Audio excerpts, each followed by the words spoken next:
Well, are you the data enthusiast who really wants to understand what exactly a data analyst does, right? You really want to crack that job at data analyst and you want to understand certain skills that you need to have to become a successful data analyst. Well, stay tuned for the video ahead because I'm going to tell you the top 10 skills that you need to have to crack that data analyst job, right? So, like the video, subscribe our channel, and stay tuned for the video ahead.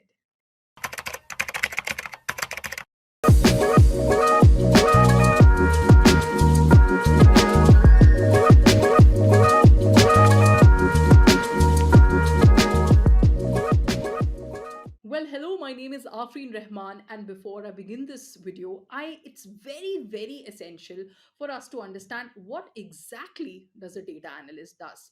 Right now, at the risk of stating the obvious, all data analysts are concerned with data, right?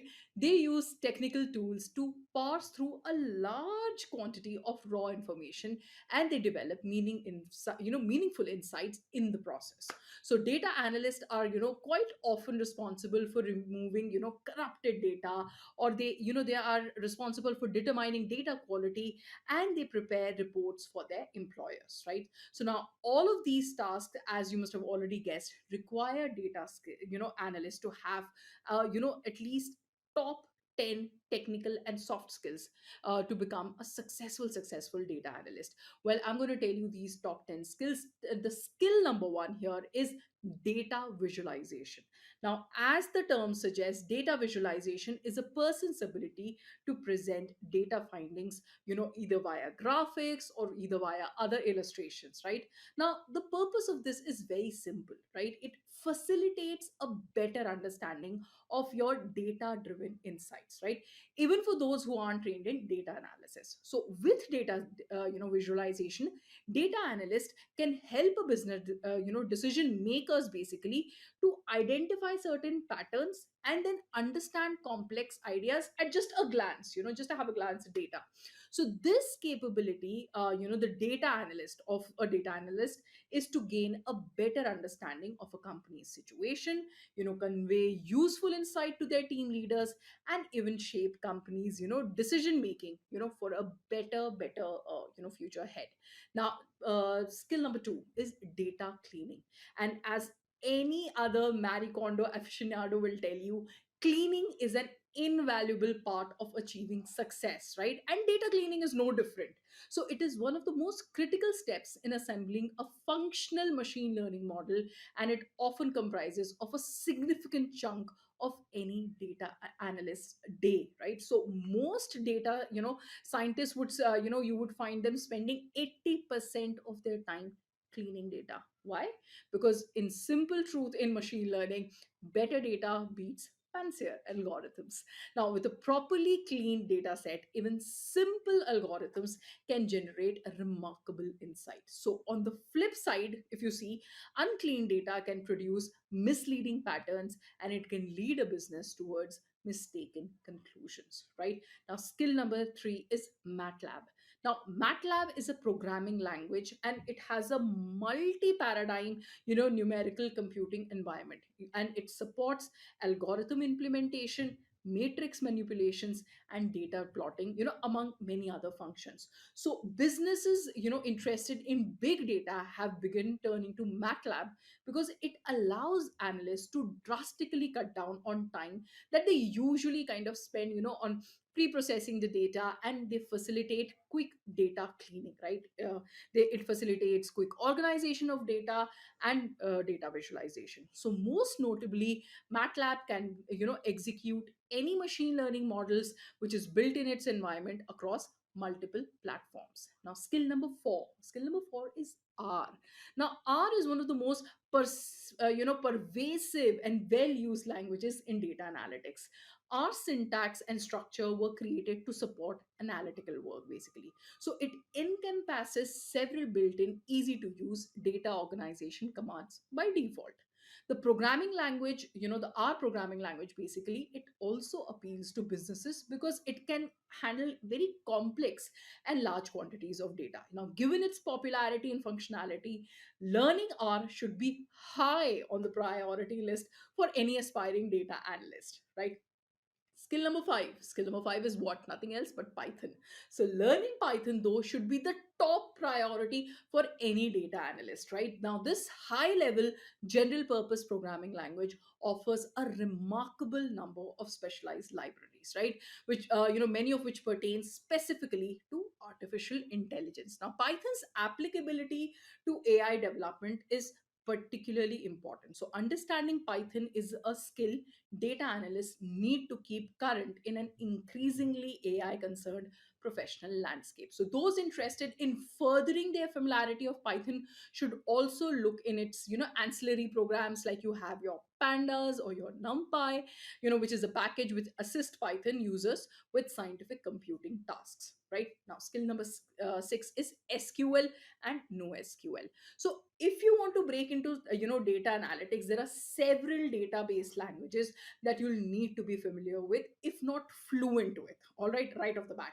So the first and the foremost of this is called structured query language, better known as its acronym SQL. So SQL might have been created in 1970, but it remains invaluable even to this day. So in modern analytics, SQL persists as the standard means for querying and handling data in relational databases, right? So SQL has a foothold in companies everywhere. Its functionality is maintained, and its effectiveness has been maintained, and it has kept demand high among companies, right? On the flip side, you should focus on building your aptitude with no SQL, sorry, databases as well. So as the name suggests, no SQL systems don't organize their data sets along the SQL, relational lines. However, if you want to gain experience in no SQL structures, it may be helpful to experiment with a framework like MongoDB, which organizes its database along flexible hierarchies instead of tabular relations. Number seven is machine learning. Now, while machine learning isn't a skill in a way data cleaning or learning a programming language might be, understanding it can help you become competitive in the data analytics hiring field, right? And research indicates that artificial intelligence and predictive analytics, they comprise significant areas of investment right now. So while not all analysts will find themselves working on machine learning projects, having a general understanding of related tools and concepts may give you an edge over competitors during your job search. Number eight is linear algebra and calculus, right? So when it comes to data analytics, having advanced mathematical skill is non-negotiable, right? So some data analysts even choose to major in mathematics or statistics during their undergraduate years, just to gain a better understanding of the theory that underpins real world analytical practice, right? So two specific field of mathematical study, they rise to the forefront in analytics, and they are linear algebra and calculus, right? So linear algebra, it has applications in machine learning and deep learning, where it supports vector, matrix, and tensor operations, right? Calculus is similarly used to build the objectives, the cost, the loss functions that teach algorithms to achieve their objectives. However, you may find that you don't need to build a robust theoretical background before pursuing any real world applications, right? Now there are two very important soft skills that any data analyst must have, apart from all these eight technical skills that I told you. So number nine is critical thinking. So it's just not enough for you to simply look at data. You need to understand it, right? Expand implications beyond just numbers, right? So as a critical thinker, you can think analytically about data, you can identify patterns, and you can extract actionable insights and information from the information you have at hand, right? So this is where your critical thinking comes into the picture. And the last but not the least is communication. So at the end of the day, you need to be able to explain your findings to others, in your company, in your organization. So it doesn't matter if you're the most talented, insightful data analyst on the planet. If you can't communicate the patterns you see, with those with technical expertise, you've fallen short. So being a good data analyst effectively means bilingual, right? So you should have the capability to address highly technical points with your trained peers, as well as provide clear, high level explanations in the way, that it kind of supports, business centered makers, and it doesn't really confuse them, right? So these were some of the top 10 skills that you need to have if you want to crack a job, as a data analyst, or if you want to pursue your dream as a data analyst. For more such informative videos, hit the like button, hit the subscribe button, so that every time there's a video out, you're the first one to get notified. Thank you.